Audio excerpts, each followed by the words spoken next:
नमस्कार. स्वराज्य मराठीमध्ये आपले स्वागत. पाहूया सविस्तर बातमी. बरेच वर्षाची कोल्हापूरवासियांची मागणी होती ते मुंबई हायकोर्टचं बेंच कोल्हापूरचं सुरू होते. त्याचा अतिशय मनापासूनचा आनंद कोल्हापूरवासी, सातारावासी, सांगलीवासी, आमचे सोलापूर असेल किंवा इकडं सिंधुदुर्ग असेल, रत्नागिरी असेल, त्या सगळ्यांनाच आहे. अनेक त्याच्याबद्दल लढे झाले, सत्याग्रह झाले, आंदोलन झाली, परंतु त्याला यश आलं. आता काही जण तर त्याच्यातले हयात पण नाही आहेत, पण निश्चितपणे त्यांनी जो काही इतक्या दिवसाचा लढा त्यांच्या काळामध्ये दिला त्याला एक चांगल्या प्रकारचं यश आलं. चीफ जस्टिस स्वतः गवई साहेबांनी त्याच्यामध्ये अतिशय चांगली भूमिका घेतली. त्या गोष्टीचं समाधान आमच्या राज्यातल्या तमाम सहकाऱ्यांना आहे, आम्हाला सगळ्यांना आहे. उद्याच्याला बरेच जण येतील. मला वाटतं चीफ जस्टिस आजच मुक्कामाला येणार आहेत आणि बाकीचे पण सगळेजण आम्ही त्या कार्यक्रमाला असू.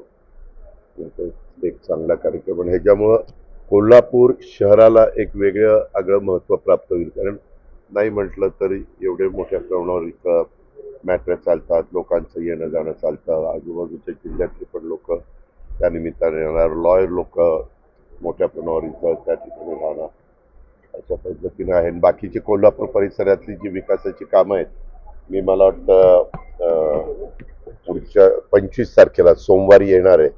त्यावेळेस मी आढावा बैठक, मी आत्ताच कलेक्टरांशी पण बोललो, मला मुश्रीफांनी पण विनंती केली आणि आमच्या चीफ आयुक्तांना पण कमिशनर राहायला सांगितलं कॉर्पोरेशनच्या, की मी त्यावेळेस येतो आणि मग त्यावेळेस सगळ्याच आढावा जे काही आपण कोल्हापूरच्या करता करतोय त्याच्या संदर्भातलं बाबा काय काय चाललंय, कुठं काही राज्याच्या स्तरावर कुठल्या काही परवानग्या देणं बाकी आहे का, निधीची कुठली काही उपलब्ध कमतरता आहे का वगैरे, ह्या सगळ्याचा आढावा घेतला जाईल.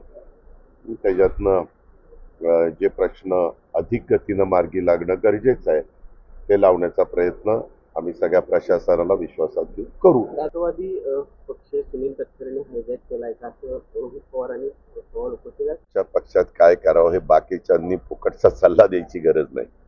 त्यांनी त्यांच्या पक्षाचं बघावं. काही काय झालंय, काहींना असं वाटायला लागलं की आपण फारच मोठे नेते झालो आणि सगळा मक्ता त्यांनाच दिलाय महाराष्ट्राचा, असं वागायला लागलेत काही जण. ठीक आहे, जसा त्याचा तो अधिकार आहे, परंतु त्याने आपला पक्ष सांभाळावा. इतर पक्षांच्या मध्ये नाक खुपसायचं कारण नाही. धन्यवाद. स्वराज्य मराठी, बातमी नाही जबाबदारी. चॅनलला लाईक करा, शेअर करा आणि सबस्क्राईब करा.